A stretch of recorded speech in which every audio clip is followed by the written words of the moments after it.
Voilà.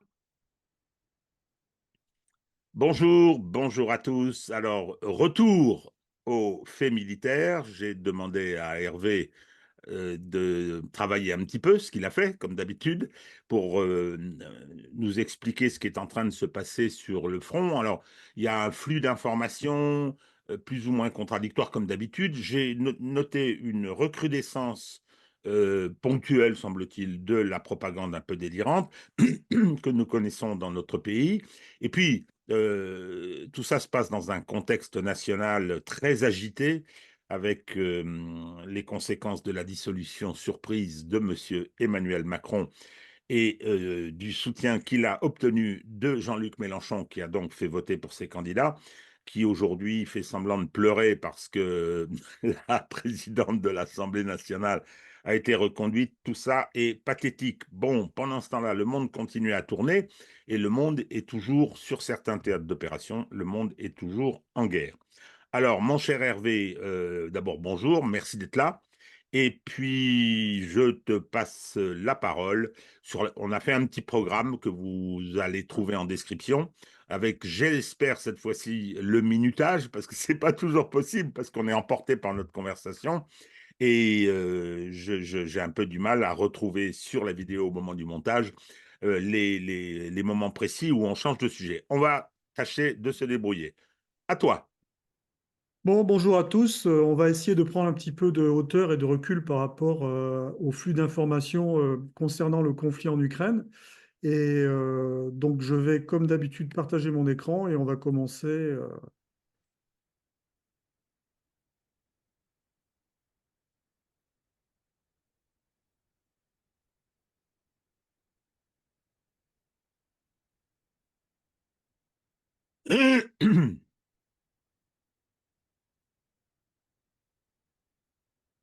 Donc voilà, tu vois, c'est bon ou pas?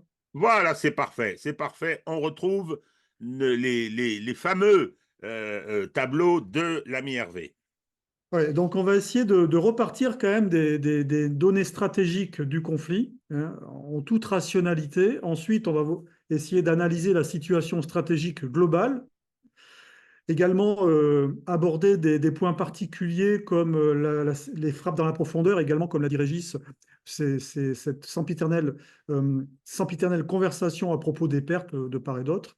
Et on terminera très rapidement avec une situation du front terrestre en utilisant énormément des captures d'écran, des excellentes vidéos d'Alexandre Robert, hein, d'History Légende, que je vous conseille à tous de suivre. Alors bien sûr, il faut être anglophone pour pouvoir suivre ces vidéo, mais même sans être anglophone, on comprend très bien le descriptif de ces vidéos. Et je dois dire que c'est certainement l'un des meilleurs analystes, et oui, analystes de ce conflit en Ukraine, notamment des opérations terrestres, même s'il s'intéresse également à d'autres sujets comme le conflit en Palestine. Donc nous allons commencer.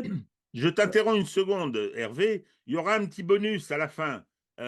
C'est que je voudrais recueillir ton avis sur l'attentat contre Donald Trump, sur la façon dont la sécurité avait été assurée, ce qui semble poser pas mal de problèmes, avec naturellement tout le complotisme qui l'accompagne, mais il y a eu, semble-t-il, une réelle défaillance.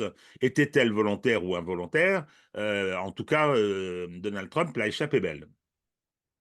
Ouais, très bien. Donc revenons au conflit en Ukraine.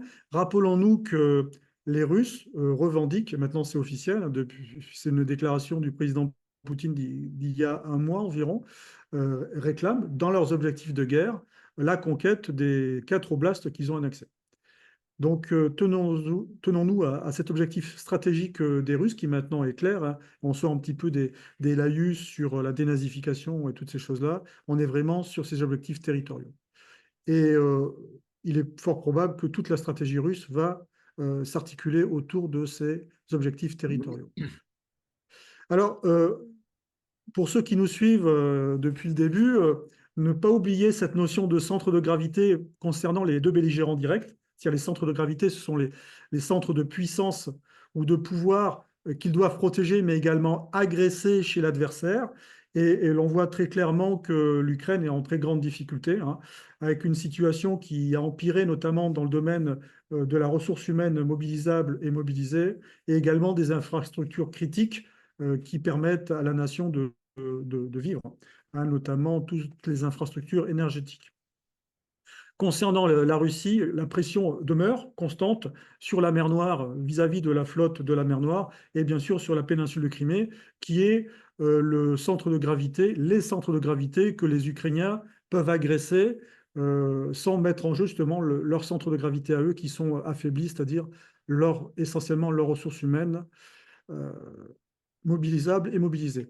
Alors maintenant, si on fait très rapidement une petite analyse des rapports de force au sens large, on voit qu'également cette situation-là devient de plus en plus problématique pour les Ukrainiens en l'état des forces. Peut-être que ça pourrait évoluer dans un futur pas proche, mais à moyen terme, peut-être en 2025, mais j'ai quand même quelques doutes parce que vraiment le nœud gordien de cette guerre, ça demeure quand même la ressource humaine et la volonté de se battre. Et la nation ukrainienne est dans une situation quand même de guerre totale depuis 2 ans, et il y a une fatigue, hein, sociale, sociétale de cette nation. Et c'est ce qui ressort notamment des médias ukrainiens. Alors, le rapport des forces, la Russie est sur le front en situation d'une légère supériorité, alors que l'Ukraine a du mal à envoyer des renforts, hein, et à créer surtout des réserves. Le rapport des feux, bien sûr, la Russie également est en croissance de ses capacités d'appui-feu, que ce soit sur le plan de l'artillerie et sur le plan de la menace aérienne, notamment avec l'utilisation maintenant courante des bombes planantes guidées. Côté ukrainien, il y a un déficit évidemment d'appui-feu qui est lié au manque de munitions, même si cela s'est amélioré ces derniers temps, mais également au manque de pièces maintenant qui commence à être assez criant. Sur la guerre électronique, il y a une très très nette supériorité des Russes, qui permet d'ailleurs de brouiller la plupart des munitions occidentales qui jusqu'à présent leur posaient problème. Je pense en particulier au HIMARS ou même certaines bombes guidées, peut-être même les missiles Storm Shadow, avec des missiles au moins un missile Storm Shadow qui se serait crashé sans avoir atteint sa cible, mais également la perte d'efficacité des HIMARS, alors que les HIMARS, à la fin de l'année 2022, avaient constitué vraiment une difficulté pour les Russes et les avaient contraints d'ailleurs à évacuer. C'est une des raisons pour lesquelles ils avaient évacué la rive est du Dniepr, ouest du Dniepr, pardon. Ensuite, concernant la situation en mer Noire, eh bien, on peut considérer qu'il y a quasiment jeu égal, puisque la flotte russe reste quand même sous la protection du port de Novorossiysk, qui a dû évacuer Sébastopol, et sort de manière tout à fait sporadique, sous la menace des drones navals ukrainiens. Alors, depuis l'attaque par attaque MS de Sébastopol, qui avait entraîné des pertes civiles chez des plagistes qui étaient sur la plage de Sébastopol, il semble que les drones de reconnaissance de l'OTAN n'agissent plus suite aux menaces proférées par les Russes.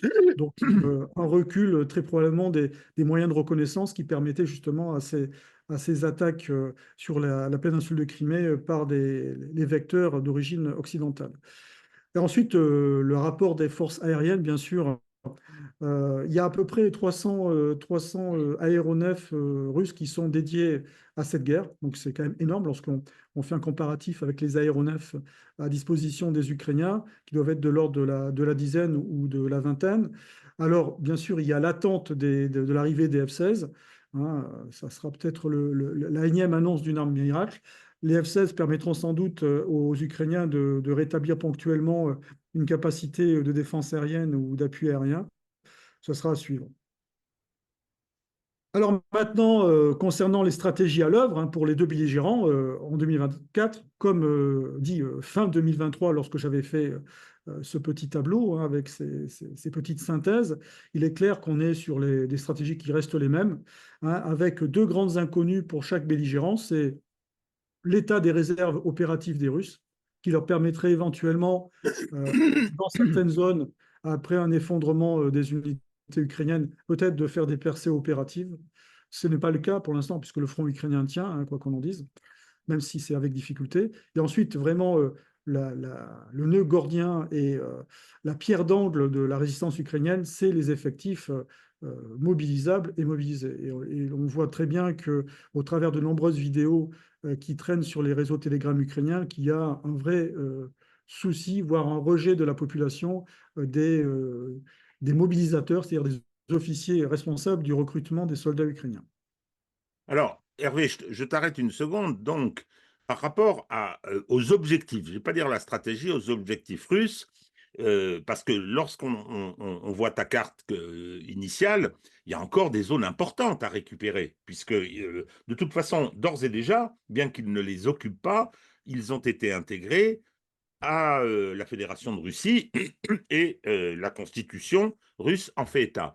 Donc, le problème, c'est que les objectifs russes par rapport à ça, quels sont-ils? Est-ce qu'ils souhaitent maîtriser militairement, d'après toi, hein, militairement ces espaces, ou bien est-ce qu'ils continuent à taper pour compter sur l'effondrement avec peut-être quelques offensives, pour à ce moment-là, dans le cadre du règlement, récupérer ces territoires. C'est-à-dire, est-ce qu'il y aurait un objectif militaire de les récupérer, ou bien un objectif, une fois l'armée ukrainienne effondrée, un objectif qui serait un objectif diplomatique? Bah, en fait, le plan de paix des Ukrainiens, c'est une capitulation des Russes, puisqu'ils demandent le retour aux frontières de 91 en incluant la Crimée. Et le plan de paix des Russes, enfin le plan de paix, la proposition de paix des Russes, c'est une capitulation des Ukrainiens, puisqu'ils demandent l'évacuation des forces ukrainiennes des 4 oblasts qu'ils ont annexés. Donc, pour moi, Oui, mais ça, attends, c'est l'objectif.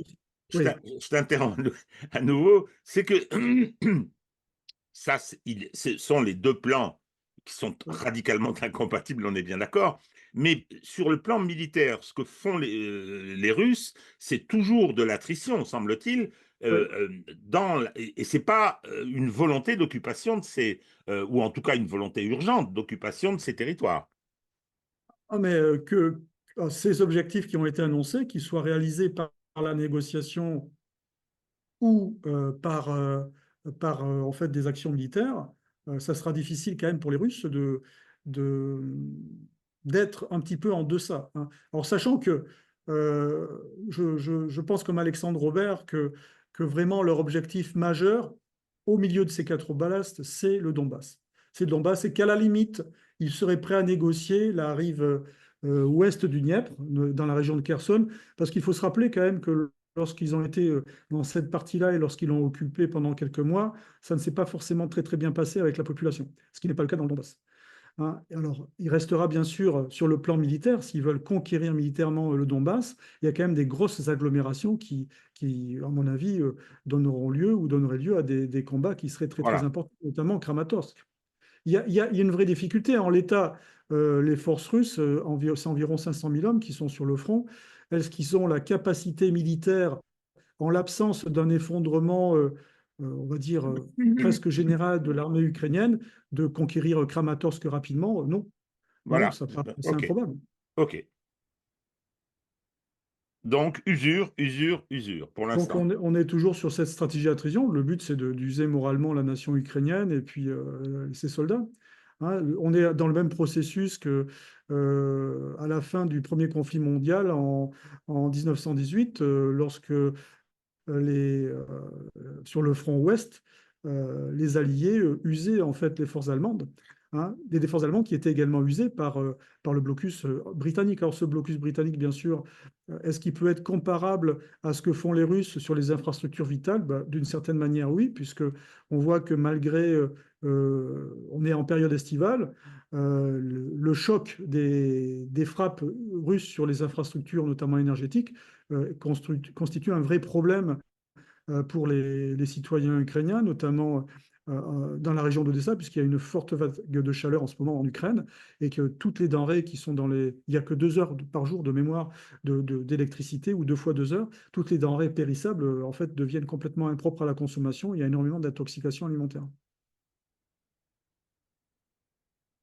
Alors, pour en revenir aux possibilités ou aux velléités d'offensive russe, donc j'en reviens à ce que dit Alexandre Robert, et je pense qu'il a tout à fait raison, il est dans le vrai, c'est que l'objectif primordial, c'est vraiment la conquête du Donbass, et qui va être quand même difficile, puisqu'on est sur une zone qui est très, très fortifiée par les Ukrainiens depuis une dizaine d'années. Ensuite, la trouée de Zaporijjia, ça pourrait être également un axe d'effort, ce qui serait successif à la conquête du Donbass. Alors c'est un axe qui, pour l'instant, n'est pas forcément très, très euh, activé par les Russes, hein. Et ensuite, certains propagandistes pro-russes parlent d'Odessa. Il faut imaginer quand même qu'Odessa, après la conquête de cette ville, il faudrait être en capacité également de l'occuper, de la défendre, même si c'est une ville qui est russophone et plutôt historiquement pro-russe, hein, lorsqu'on se réfère au drame de la maison des syndicats. Donc, ça serait quand même difficile. Donc, je pense qu'on est plutôt sur une concentration des efforts russes sur le Donbass. Alors maintenant, si on regarde l'environnement stratégique de ce conflit, il y a eu le sommet des 75 ans de l'OTAN avec des déclarations qui étaient avant tout quand même orientées vers le théâtre stratégique asiatique, avec une volonté d'amener les Européens, ils sont réticents les Européens quand même, hein, les Européens membres de l'OTAN, à aller, à basculer leur effort vers un théâtre qui est quand même, somme toute, assez éloigné de la plupart des nations, même si nous sommes partie prenante dans le théâtre océanique avec nos territoires de Polynésie et puis de Nouvelle-Calédonie. Donc, en tout cas, c'est une volonté des Américains et qui sera probablement une volonté de l'administration républicaine en novembre, si jamais les républicains remportent les élections de novembre.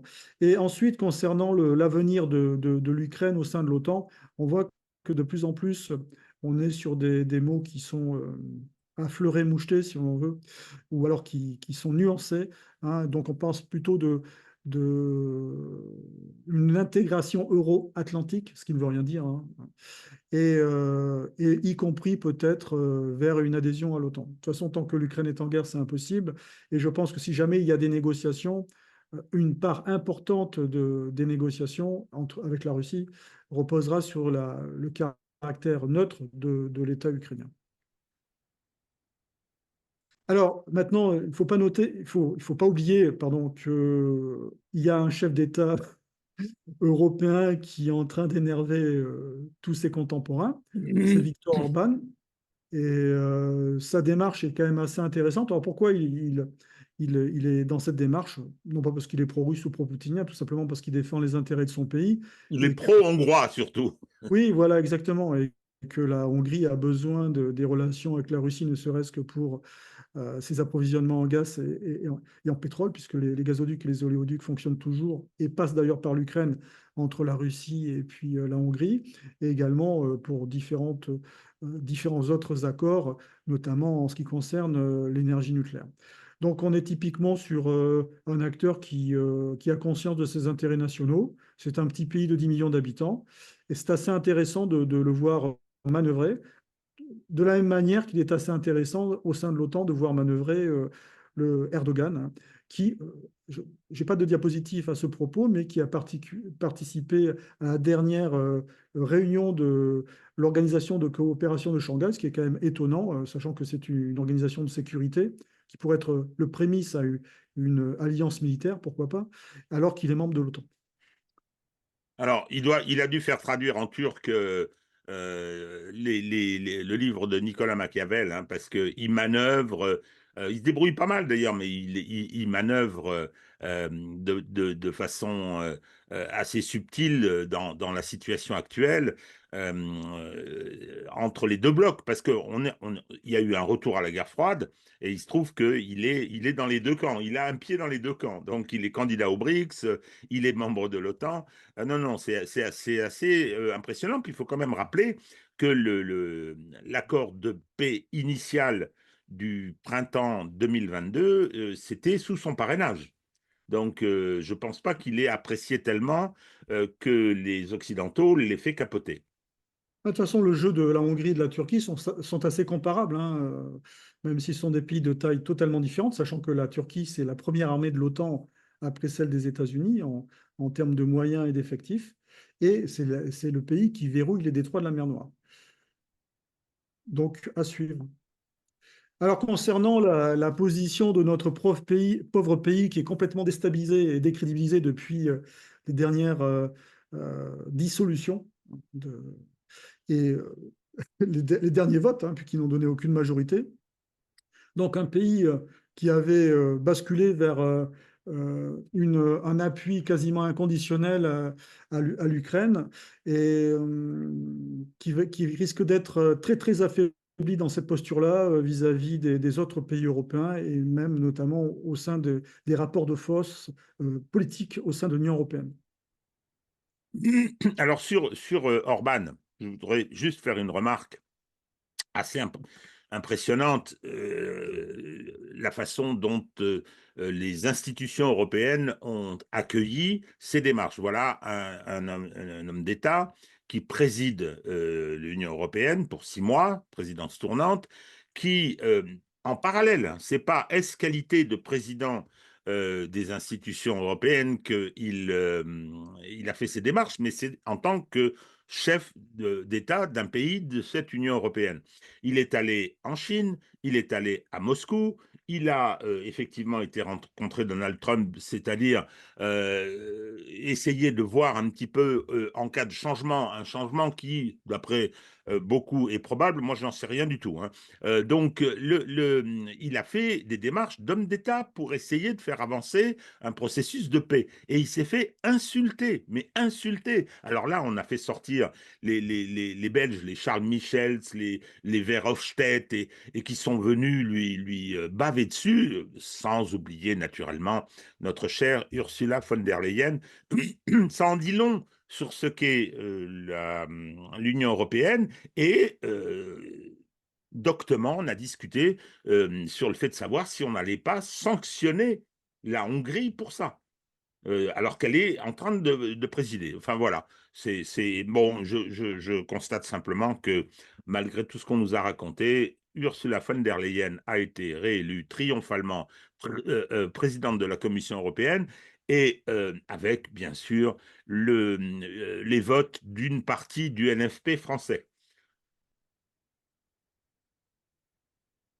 Alors maintenant, cette situation stratégique, elle est quand même assez dépendante de la situation politique aux États-Unis et les événements des derniers jours, hein, avec la tentative d'assassinat de Trump, euh, militent pour une vague républicaine aux prochaines élections de,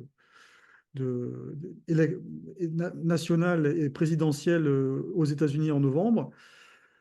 Donc, je pense que la politique étrangère des États-Unis va être orientée d'après les avis, bien sûr, de M. Trump, mais surtout euh, de son futur vice-président, J.D. Vance, qui, lors d'une interview il y a à peu près un mois, a eu au milieu de cette interview cette phrase qui est quand même assez symptomatique.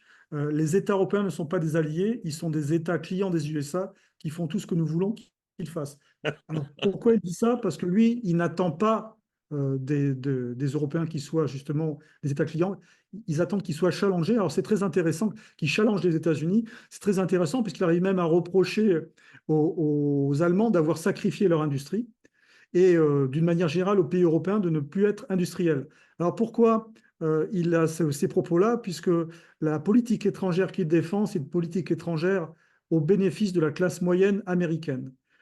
Donc ça va être une politique étrangère qui devrait favoriser la réindustrialisation des États-Unis au détriment de la Chine, puisque comme aux États-Unis comme en Europe, une partie des capacités productives sont parties bien sûr en Chine.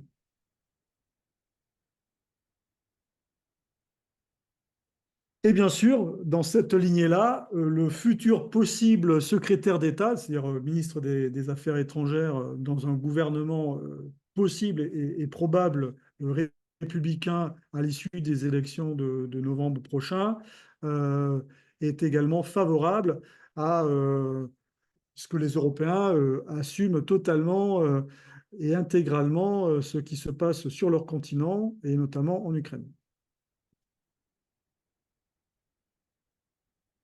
Alors maintenant, nous allons revenir au point que tu as abordé dans l'introduction, ces pertes, ces pertes, hein. Alors on repart sur des choses qui sont complètement, comment dire, improbables, voire fantasmagoriques, hein, puisque dans la presse anglo-saxonne et notamment anglaise, on parle de 70 000 pertes russes en 60 jours. Je vous l'ai dit, les forces russes, c'est environ sur le front, hein, c'est 500 000 hommes.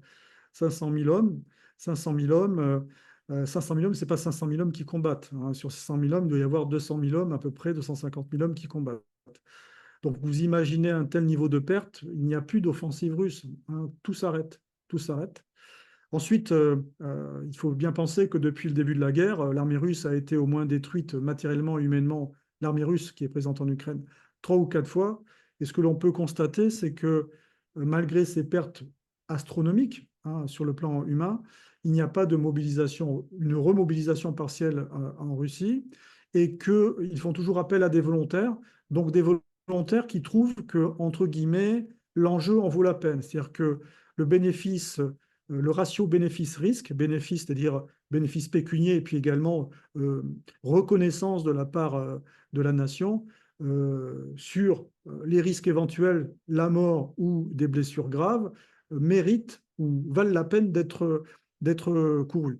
Donc, donc, on est vraiment dans une forme de narratif qui a pour but, bien sûr, de soutenir le moral de la nation ukrainienne et des citoyens ukrainiens, après 2 ans de guerre quasiment totale, mais également de justifier la poursuite de l'aide occidentale et l'appui matériel des Occidentaux.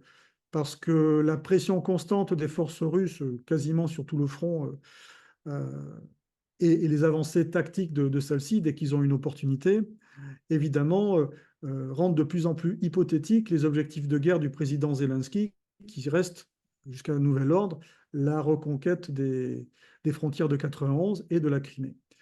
Alors, même s'il est possible qu'il y ait une évolution de sa part, puisqu'il demande à ce que lors du prochain sommet de la paix, qui devrait se tenir en novembre, quelle coïncidence avec les élections américaines, il a demandé à ce que des représentants de la Russie soient présents.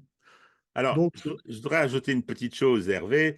Tu m'as adressé une vidéo très intéressante, euh, effectivement, où un témoin qui me semble être crédible intervenait en expliquant qu'il semblait qu'il y ait une stratégie humaine à l'économie de la part des Russes, pour des raisons qui sont des raisons politiques, économiques aussi, parce que depuis la réélection de Poutine, on sait que la question de l'organisation de l'État russe devrait en partie reposer sur ceux qui se sont engagés dans ce combat, pas seulement les hommes du rang, pas seulement les hommes du front, mais c'est un ensemble.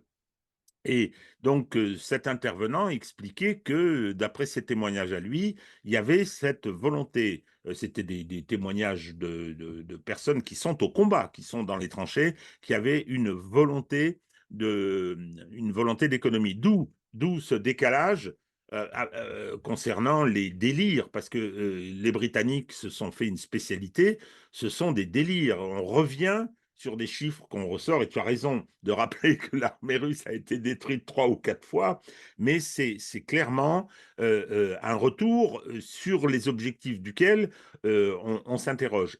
En faisant une observation, c'est que les gens qui font ça, moi, la propagande, c'est normal, on est en guerre, mais de là à mentir de façon aussi stupide, c'est vraiment montrer en quelle estime on tient ses auditeurs, ses citoyens.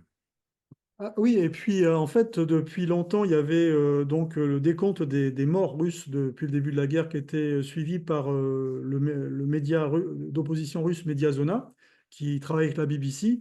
Et depuis le début de la guerre, il y avait un décompte des morts qui était environ entre 50 000 et 60 000. Et ils disaient chaque fois, ils écrivaient chaque fois qu'il y avait peut-être une erreur en suivant scrupuleusement les actes de décès dans les chroniques de mortuaires russes, de à peu près 10 000. Ils étaient... Et alors maintenant, comme évidemment ce décompte devenait gênant, notamment pour la BBC et tous les médias anglais, ils ont rajouté des péréquations, ils ont rajouté...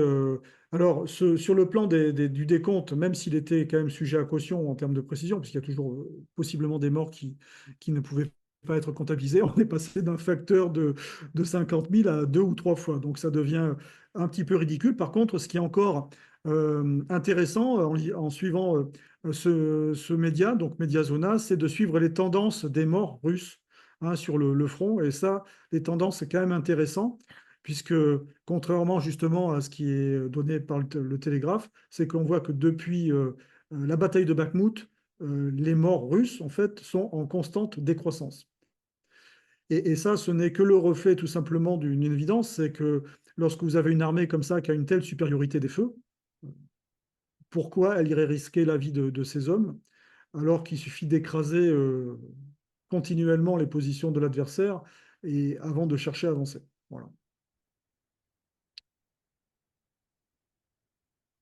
Alors maintenant, il y a un sujet qui est... Il faudra que j'arrête de dire maintenant. Il y a un sujet, qui également est toujours sujet à des conflits, à des interprétations de part et d'autre, hein. Donc il y a des frappes dans la profondeur de part et d'autre dans le conflit ukrainien, que ça soit de la part des, euh, des Ukrainiens avec des moyens euh, ou occidentaux sur la Crimée, notamment en particulier, ou alors avec des moyens qu'ils ont fabriqués par leur ingéniosité, notamment des drones, dans la profondeur du territoire russe, parfois jusqu'à Moscou d'ailleurs, voire au-delà, jusqu'à l'Oural.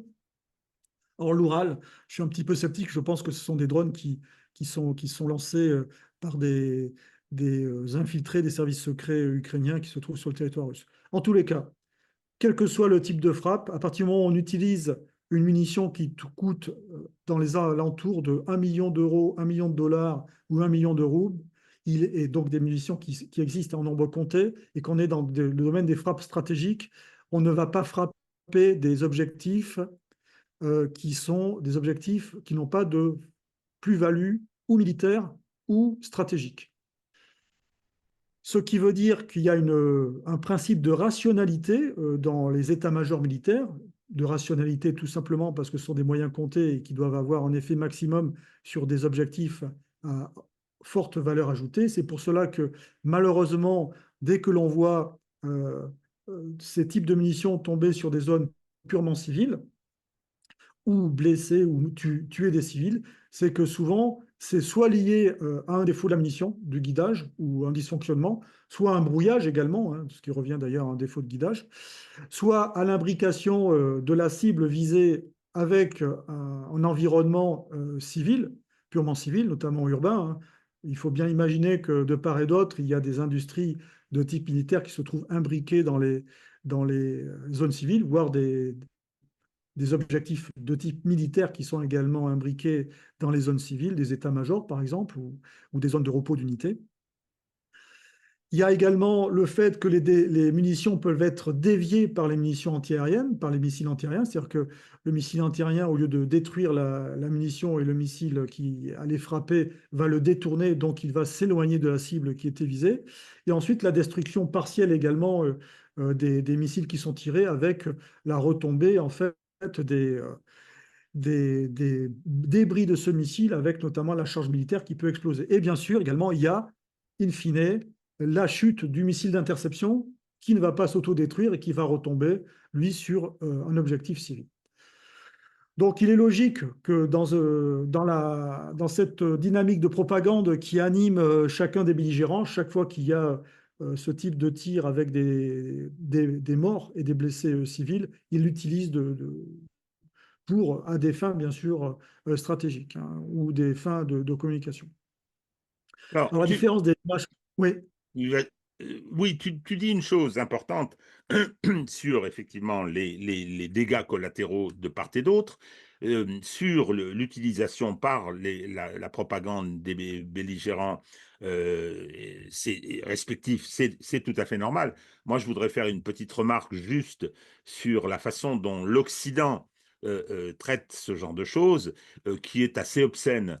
Il y a eu une attaque des Russes sur une série d'infrastructures et il y a eu, semble-t-il, un missile d'interception qui ne s'était pas autodétruit, qui est retombé sur un hôpital pédiatrique avec un bilan fort heureusement assez faible, aucun enfant tué a priori, une personne tuée. Et ce qui a été extraordinaire, c'est la façon dont en Occident, et en France en particulier, on s'est précipité sur cette chose-là. Moi, je me suis fait insulter, mais comment, etc. Alors que tous ces gens ne disent jamais rien sur ce qui se passe à Gaza, où les hôpitaux ont été systématiquement ciblés, détruits, où encore aujourd'hui, on n'en parle plus chez nous, encore aujourd'hui, on voit passer des vidéos épouvantables et il y a des bombardements sur des zones qui sont par définition civiles. C'est assez obscène. Je réutilise ce mot parce que le deux poids, deux mesures saute aux yeux. Malheureusement, c'est comme ça, c'est cette guerre et je veux dire, je ne sais pas quand est-ce qu'elle se terminera, comment elle se terminera, mais on n'en sortira pas grandi. Alors, on est bien au niveau stratégique, hein. Je parle bien Oui, de frappe stratégique. On ne peut pas imaginer qu'un état-major militaire planifie une frappe avec un attaque MS sur une plage, par exemple. Ça, c'est impossible. On ne peut pas imaginer qu'un état-major militaire planifie une frappe avec un missile calibre sur un hôpital. Donc, c'est pas possible. Dans le processus de ciblage, parce qu'il y a des dossiers d'objectifs, il y a l'évaluation de la défense antiaérienne, le brouillage de la défense antiaérienne. Ce sont des moyens coûteux qui sont comptés. Donc, on cherche un objectif et un effet stratégique. Un effet stratégique. Donc, je dis bien au plan stratégique. Ensuite, les frappes au niveau opératif, c'est-à-dire sur l'arrière du front, sur la centaine de kilomètres derrière le front, avec des types HIMARS ou ainsi de suite, c'est pareil. On est sur des frappes qui sont également pilotées et on va dire qui obéissent à des processus de ciblage. On est sur des objectifs à forte plus-value militaire ou opérative. Ensuite, lorsqu'il y a des frappes tactiques, alors je parle de l'artillerie, puisque souvent on a parlé des tirs d'artillerie sur Donetsk, hein, à l'époque où l'artillerie ukrainienne avait été encore à portée de la ville de Donetsk. Là, par contre, ça peut être des initiatives d'artilleurs ou de batteries d'artillerie de tirer de cette manière-là. On n'est pas sur le même pilotage en fait du niveau de frappe que sur des frappes stratégiques et opératives. On n'est pas du tout sur le même fonctionnement en fait au sein de l'état-major. Alors, si on parle des frappes dans la profondeur, on parle souvent de game changer. Alors, j'aime pas ce terme-là, mais en tous les cas, il est clair que les bombes planantes russes qui sont utilisées au plan tactique et sur la profondeur opérative du dispositif ukrainien commencent à devenir vraiment un sujet épineux pour les forces ukrainiennes. Et je viens de regarder un très très bon reportage de BFM sur les volontaires français qui se battent en Ukraine. Bon, une petite centaine, hein. Bon, c'est assez intéressant puisque c'est bien tourné. Et puis, il y a de l'information qui ressort de ces interviews, et notamment cette pression constante de la puissance de feu russe, et notamment des bombes planantes, qui est vraiment une menace qui est très, très prégnante sur le front pour les forces ukrainiennes, notamment dans les zones urbaines. Donc les fameuses, avec la dernière, évidemment, la bombe de 3000 kilos, hein, bon, c'est pas 3000 kilos d'explosifs, hein, je crois qu'on est de mémoire à peu près environ 2000 kilos d'explosifs, et avec un rayon de létalité qui est très très important, et de destruction qui est très très important. Alors maintenant, nous allons aborder la situation du front terrestre. Bon, très rapidement, hein, je pense que pour suivre vraiment le front terrestre au plan tactique, il faut suivre les vidéos de History Legend d'Alexandre Robert, qui sont vraiment très très bien faites. D'ailleurs, la plupart des captures d'écran que j'ai faites, c'est à partir de ces vidéos. Ce qu'il faut retenir, c'est qu'en l'état, les forces ukrainiennes sont en train de chercher à reconstituer environ une dizaine de brigades à l'arrière du front. Et c'est pour cela que le président Zelensky demande des matériels, hein, requérait une petite force de manœuvre. Alors, pourquoi faire ça? Peut-être on aura l'occasion d'en parler à la conclusion de cette vidéo. En tout cas, c'est le sujet du moment en Ukraine. Donc, trouver les effectifs, les entraîner et leur donner du matériel. C'est pour cela que pour l'instant, eh bien, la manœuvre russe sur la zone de Kharkov a obligé les Ukrainiens à engager les quelques réserves qu'ils avaient disponibles et surtout de faire varianter des troupes de nombreuses parties du front, et notamment des parties du front qui sont à l'ouest de Donetsk et à l'ouest de Lysychansk, ce qui a permis les quelques avancées russes au plan tactique et qui se font souvent suite d'ailleurs à des relèves d'unités, ce qui montre en tous les cas qu'il y a très probablement un problème de coordination au-delà du niveau brigade dans l'armée ukrainienne, ce fameux niveau divisionnaire qui semble assez peu maîtrisé par l'armée ukrainienne.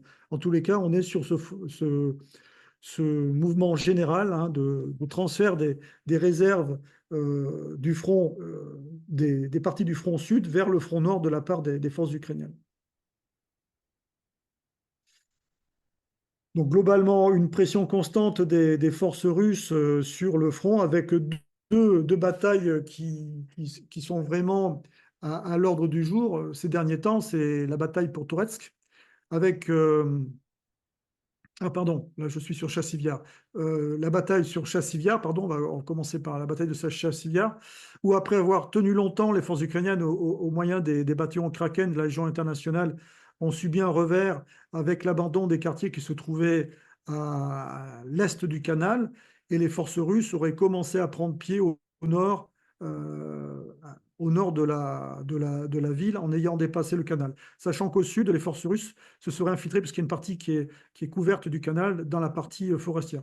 Donc une bataille qui va s'annoncer quand même très très violente hein, et qui sera très, très probablement comparable à celle de Bakhmut qui se trouve un petit peu à l'ouest de Chassiviar. Alors la deuxième, donc il y a trois zones qui sont actuellement disputées, hein, c'est Chassiviar, Toretsk et bien sûr Volchansk. Toretsk, donc une poussée des forces russes en frontale et puis au sud de la ville, à partir de la ville de New York. Un problème de relève des forces ukrainiennes sur une position qui a permis aux Russes de s'infiltrer.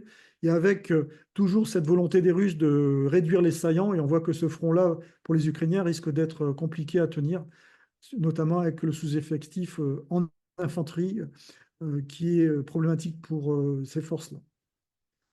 Alors, je n'ai pas parlé de la bataille de Volchan qui se trouve dans la zone de Kharkov, puisque c'est une bataille qui se trouve en ce moment pas figée, mais avec des combats qui sont du niveau de combat de bâtiment à bâtiment, avec une volonté des Russes de descendre, bien sûr, à partir de là, dans un axe nord-sud pour prendre à revers la ville de Kupiansk. Donc l'avenir sur 2024, est-ce qu'on va assister à un effondrement partiel des forces ukrainiennes sur certaines zones du front? Peut-être sur des zones sur lesquelles on ne s'y attend pas. Je pense en particulier à la zone de Zaporizhzhia, où pour l'instant, les forces russes ne semblent pas mener un effort important. Mais est-ce que ce n'est pas la base du plan stratégique sur le front terrestre des Russes? Faire basculer les forces ukrainiennes vers le nord pour pousser vers le sud? À voir. Est-ce qu'on va assister à une contre-attaque des forces ukrainiennes à partir des brigades qui sont en cours de formation d'ici la fin de l'année ou peut-être au début de l'année 2025 sur la zone de Kharkiv? Est-ce qu'on peut avoir une percée opérative des Russes sur le Donbass? Sur le Donbass, ça me paraît compliqué parce que c'est une zone qui est très très fortifiée. Mais peut-être sur Zaporizhzhia, où la zone est moins fortifiée, on est quasiment sur une forme de couloir à char, un terrain qui est très dénudé. La steppe, oui, c'est une steppe. Et la steppe pontique. Et ensuite, est-ce qu'on va peut-être aller vers une entrée en négociation à partir de novembre-décembre, après une possible accession des républicains au pouvoir aux États-Unis? Bon, voilà, j'ai terminé, Régis. Bon, eh ben, merci Hervé. Alors, effectivement, une situation qui est entre guillemets stable, mais avec des tendances quand même, des tendances. Mais je pense que tu donnes la bonne échéance.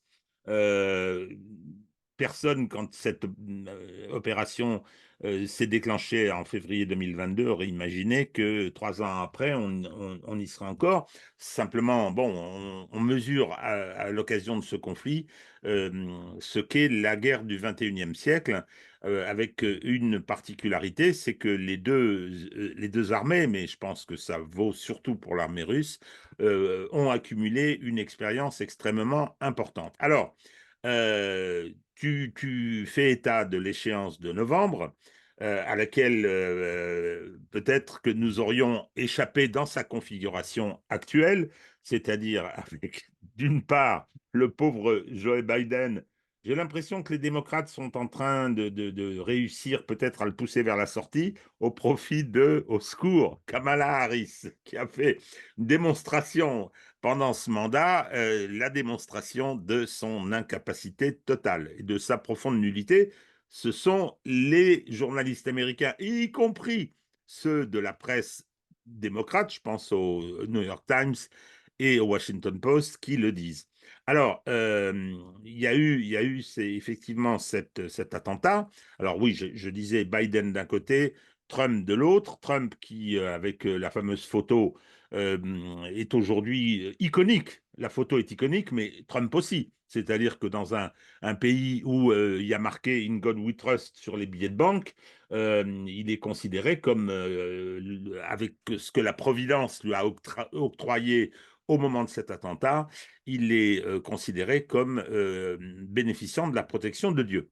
Alors, mon cher Hervé, je voudrais avoir ton point de vue sur ce qui s'est passé au moment de cet attentat et de ce qui apparaît quand même, parce qu'aujourd'hui tout est filmé, ça a été vu, revu, décortiqué, sur ce qui s'est passé et en particulier sur ce qui ressemble à une défaillance, volontaire ou involontaire, des systèmes de sécurité. Bon, tu sais que j'aime pas spéculer, hein. Non, ah non, non, non, je te demande pas je te demande pas Ouais. Bon, non, alors alors, je m'explique un peu oui. plus, excuse-moi. Je te dis pas c'était volontaire, c'était involontaire, tu vas pas répondre à cette question, personne ne peut décemment y répondre, mais simplement sur l'importance de la défaillance. Ah, Et je peux dire à nos auditeurs qu'on en a discuté à part et que tu avais des observations qui m'apparaissaient extrêmement ouais, pertinentes sur ouais, l'entassement des compétences dans un système ouais, fédéral de type américain. ouais. Ouais. Bon, d'abord, j'ai pas de compétences particulières en sûreté d'événements, mais j'ai participé à des dispositifs de sûreté et à leur organisation. Alors, je suis pas un ex-membre du GIGN, ainsi de suite. Bon, comment ça se Attends, passe là? Hervé, excuse-moi, je t'interromps encore, je suis insupportable, je sais. On va peut-être récupérer l'écran. C'est, Ah ah, oui, ah, tu n'as pas de choses à montrer concernant Trump. alors, voilà, voilà, Voilà. très bien. Non, non, j'ai pas de choses à montrer. Voilà. Donc, globalement, comment se passe la sécurisation d'un événement, et notamment avec un VIP comme Trump?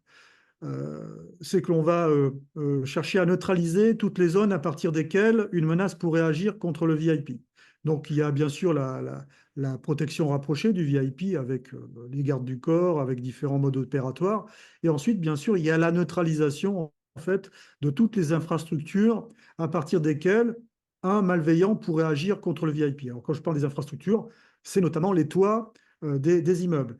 Et par exemple, lorsque vous avez le défilé du 14 juillet sur les Champs-Élysées, habituellement, vous avez des policiers qui sont sur tous les toits des Champs-Élysées, tous les toits, donc vous avez des observateurs, et puis ils sont là tout simplement pour neutraliser ces points hauts. Cela veut dire qu'on neutralise une position possible de tir en y mettant des policiers.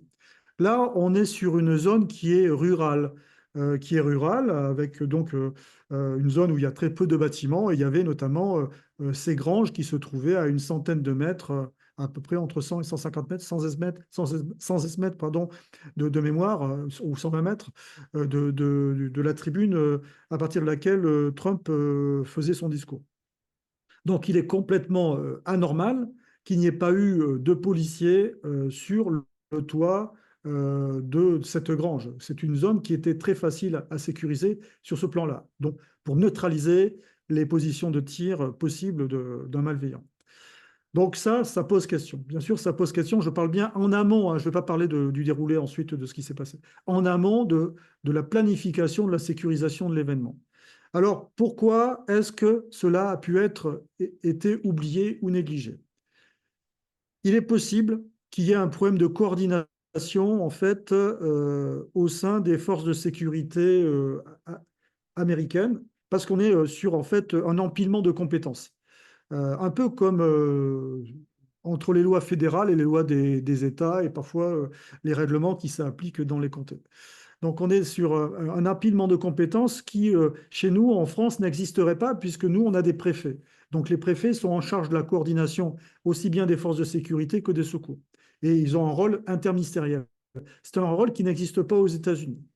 Donc il est possible qu'il y ait eu un problème de coordination et peut-être des conflits de compétences entre le secret de service, donc les services qui sont en charge de la préparation de l'événement, mais également de la conduite de la sécurisation de l'événement, et puis ces différentes forces de police qui étaient présentes sur l'événement, qui pouvaient être également des forces de police de l'État du Massachusetts, mais ensuite peut-être les forces de police également du comté, avec tout ce que l'on imagine aux États-Unis, et notamment avec ces forces de police rurales, hein, que l'on appelle souvent les shérifs. Donc, on peut avoir ce déficit de compétences, hein, ce déficit, pardon, de coordination entre ces différentes forces de police. Alors, de facto, la responsabilité quand même de la sécurisation de ce type d'événement, bien sûr, repose intégralement sur le secret de service. Et s'il y a eu un problème de coordination, aussi bien dans la planification, la préparation de l'événement, qu'ensuite dans son déroulé, évidemment, ça sera mis en exergue par l'enquête qui est en cours. Mais j'ai lu le dernier article du Figaro qui avait pris les informations dans la presse américaine. Il semble que même dans le déroulé de l'événement et à quelques instants du tir par le terroriste, en fait, le jeune, tireur, il y a eu également des problèmes de coordination en conduite entre justement le secret de service responsable de l'événement et puis les forces de police locales. Donc on est à mon avis tout à fait au cœur d'un problème de coordination sur le plan de la planification et sur le plan de la conduite de l'événement. Donc, parce qu'effectivement, tout le monde a vu ces gens qui ont filmé le tireur s'installant sur le toit, interpellant des forces de police. Bon, donc l'information n'est pas remontée au secret de service pour qu'il soit à ce moment-là neutralisé. Ce qui m'a surpris aussi, et j'insiste, je n'ai pas d'idée préconçue sur la chose. Je fais partie, on en a discuté avec Hervé, je fais partie des gens qui considèrent que Kennedy a été assassiné par un tireur isolé. Donc, j'ai beaucoup lu sur cette histoire. J'avais 13 ans lorsque ça s'est produit, je m'en rappelle très bien. Donc, c'est vous dire si là, on pourrait pas m'accuser de complotisme. Le problème, c'est que on voit quand même que sur les toits, parce que le terroriste, il a été abattu pas par le groupe convoi où il y a un gars qui est debout et un autre qui est couché hein, sur le toit avec leur fusil. C'est un autre encore qui était sur un autre toit, si j'ai bien compris. Si j'ai bien compris, Euh, les gars, ils le voient quand même, le type. Ils le voient avant et on voit bien que c'est vers lui qu'il se dirige. Et surtout, à partir du moment où les premiers coups de feu ont lieu, on entend une série de coups de feu. Parmi eux, il y a celui qui va neutraliser le terroriste.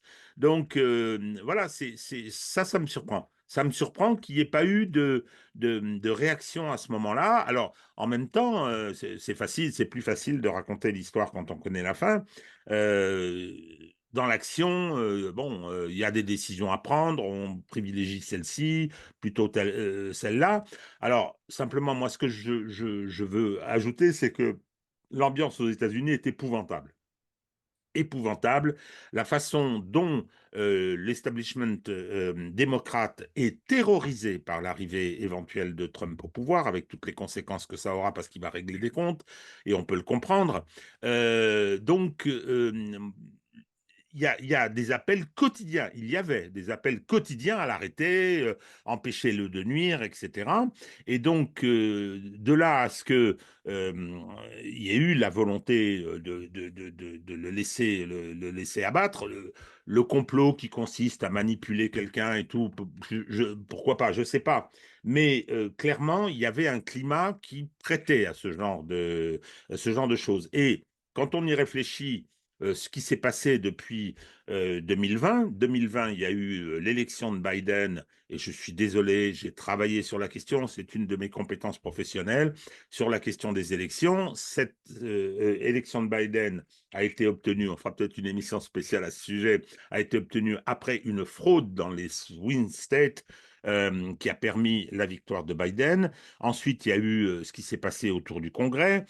Personne n'aurait imaginé qu'il y aurait eu ce bazar et que les élections se dérouleraient de cette façon. Personne ne pouvait imaginer ce qui se passe autour du Congrès le 6 janvier 2021. Ça s'est quand même produit. Après, il y a eu les procès en pagaille. Il y en a eu 80 procédures qui ont été intentées contre Donald Trump.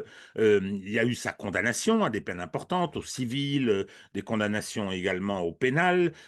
Personne ne pouvait imaginer que ça allait se produire. Il y a des arrêts de la Cour suprême qui tombent toutes les semaines à ce sujet. Euh, oui, on n'imaginait pas qu'il puisse y avoir un attentat. Il a eu lieu. Et quand on voit les reconstitutions, et en particulier, j'ai vu quelque chose qui a été fait de façon numérique, quand on voit comment il a échappé à la mort à 2 millimètres, c'est-à-dire qu'il s'est tourné vers le panneau où il y avait les chiffres des immigrants, et c'est à ce moment-là que l'autre a tiré, c'est pour ça que ça lui a traversé l'oreille, mais il aurait eu sa position avant qu'il tourne la tête comme ça, il serait mort. Donc, avec, on imagine toutes les conséquences que ça aurait pu avoir pour ce pays. Donc, voilà, tout ça pour dire que euh, je n'en sais rien si il s'agit d'une volonté ou d'une volonté de tuer Trump. Il y a plein de gens qui en rêvent.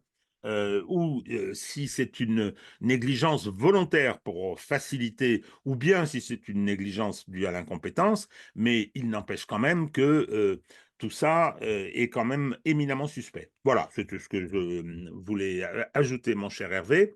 Donc, on continue dans un monde qui bouge beaucoup, avec des conflits importants. Il y a le conflit au Moyen-Orient qui est loin d'emprunter des voies de règlement et qui peut tout à fait dégénérer.